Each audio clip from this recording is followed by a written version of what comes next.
islahu lahul khair. Kemudian banyak ya dalam Al-Quran. Karena itu mengurus, memberikan kasih sayang, kemudian menanggung anak yatim ini adalah salah satu amalan yang paling mulia di hadapan Allah Subhanahu wa Ta'ala. Ya. Amalan yang sangat besar nilainya di hadapan Allah Subhanahu wa Ta'ala. Ya. Karena itu Rasulullah SAW kita lihat lahir dalam keadaan yatim. Ya. Lahir dalam keadaan yatim, ditinggal oleh bapaknya. Jadi yatim itu apabila kalau ditinggal oleh orang tua atau bapaknya disebut yatim. Masih kecil, kemudian sampai balik sampai dewasa. Nah itu disebut ya. Nah saya juga sebenarnya yatim juga nih. Cuma sekarang bukan yatim lagi, ya, karena sudah dewasa. Ya. Bapak-bapak, ibu-ibu yang nggak punya bapak, nggak punya ayah, nggak punya bapak, ya juga ya yatim. Tapi sudah tidak waktunya lagi. Karena apa? Sudah dewasa. Ya. Ada yang senang yatim-yatim ini. Al-hadis. Kata Rasulullah, kata Rasulullah bersama dengan orang-orang yang menanggung, yang memberikan kasih sayang, yang memelihara anak yatim, itu tempatnya di surga. Membayangkan Bapak Ibu, orang yang menanggung, memelihara, memberikan kasih sayang, maka kata Rasulullah tempatnya di surga. Wa asyara, beliau wahakaza, kata Rasulullah seperti ini. Wa asyara bisababati wal wusra, diisyaratkan oleh Rasulullah itu ibaratkan seperti telunjuk dan jari tengah. Ya. Jadi tempatnya di surga itu orang yang memberikan kasih sayang, orang yang menanggung, orang yang memelihara anak yatim itu ibaratnya telunjuk dan jari tengah. Wa farraja bainahuma, dan merenggangkan di antara keduanya. Jadi kalau kita ilustrasikan, bayangkan bahwasanya orang yang menanggung, orang yang memelihara, orang yang berikan kasih sayang kepada anak yatim, tempatnya di surga itu berdampingan dengan baginda Rasulullah Sallallahu Alaihi Wasallam. Karena apa? Karena kata Rasulullah itu orang-orang Muslim, orang-orang Islam yang memberikan makan, memberikan minum kepada anak yatim, itu tempatnya dijamin masuk surga selama dia tidak melakukan dosa yang tidak diampuni oleh Allah Subhanahu wa Ta'ala. Nah, makanya ini keutamaan yang pertama. Oleh karena itu, dengan kita melihat keutamaan itu, kita semakin semangat untuk memberikan kasih sayang kepada anak yatim. Insya Allah orang yang menanggung anak yatim hidupnya berkah. Orang yang memelihara, memberikan kasih sayang kepada anak yatim hidupnya insya Allah selalu diberikan jalan yang terbaik oleh Allah Subhanahu wa Ta'ala. Orang yang memelihara, menanggung anak yatim itu adalah mendapatkan rahmat Allah Subhanahu wa Ta'ala. Apa itu rahmat? Rahmat itu kasih sayang. Rahmat itu pertolongan Allah. Rahmat itu ampun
suci. Nah, yang terakhir, keutamaan yang terakhir adalah orang yang menyantuni anak yatim insya Allah menjadi wasilah akan mendapatkan rezeki dari Allah Subhanahu wa Ta'ala. Karena itu Bapak Ibu tak perlu khawatir ketika menginfakkan hartanya untuk kebaikan, mengeluarkan hartanya untuk kebaikan, insya Allah Allah akan membalas dengan berlipat-lipat ganda.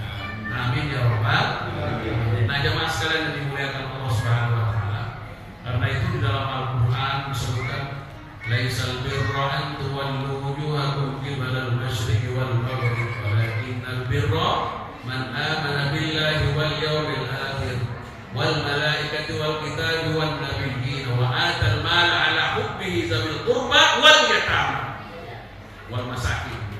Jadi kalau disebut yatim itu pasti ada kaitannya masakin, al-qurba, ibnu sabil, ya. Karena ini semuanya punya hak.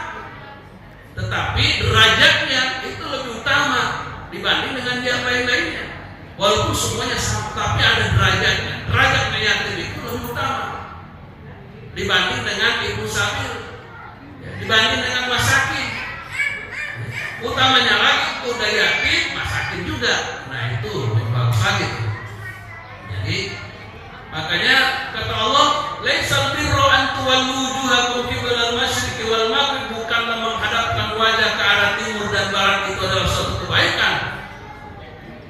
Walakinnal birra man amana billahi wal yawmil akhir, akan tetapi kebajikan itu adalah orang yang beriman kepada Allah Subhanahu wa Ta'ala.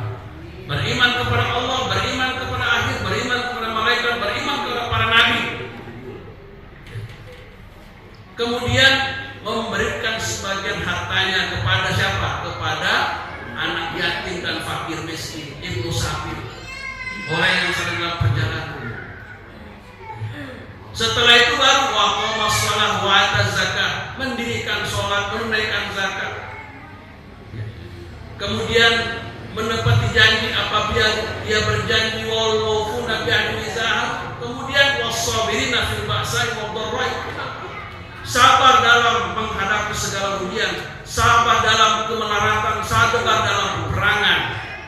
Ulaika alladzina sadaqu, mereka itulah orang-orang yang benar, dan mereka itu orang yang bertakwa kepada Allah Subhanahu